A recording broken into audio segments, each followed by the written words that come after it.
This is funny. The gulf between reality and what gets written up is now mind-bogglingly wide.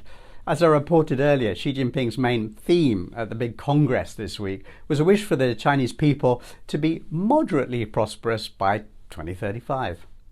But that's not what's being reported.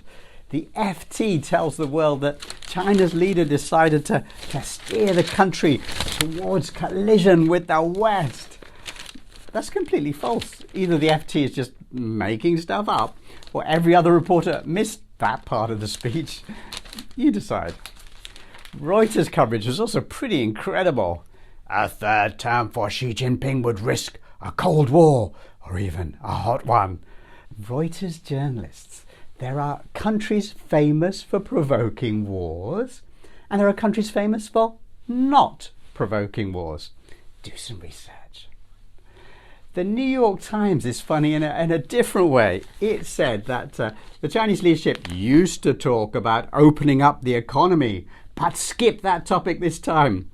The implication is that the socialist government may be behaving in a somewhat socialist way, as if that's a shock. The same article then goes on to say that the topic of opening up the economy was featured 3 times in the Chinese leader's speech and 12 times in the written paper that went with it. So it clearly was not skipped then. When I wrote op-eds for the New York Times, they used to have editors who would check that the stuff made sense. But perhaps the most inaccurate summary of the event comes from The Guardian. The Guardian used to be a great paper that I admired. It was the first big famous paper to print one of my humble articles. But now, well, listen to their summary of the event in Beijing.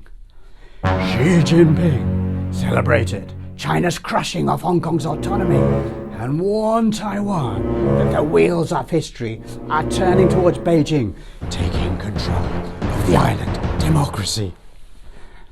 This is complete fiction, turning the Chinese into cartoon villains. Guardian staff, what happened to you? What was actually discussed at the meeting was the continuation of the miraculous journey, which is rescuing a community of women, men and children who until relatively recently were poorer than people in Africa into a moderately prosperous group of people who are working hard in the world's factory. That's the truth. Somebody once said that the truth is like the sun. It gets hidden from time to time, but the sun always comes back. Peace.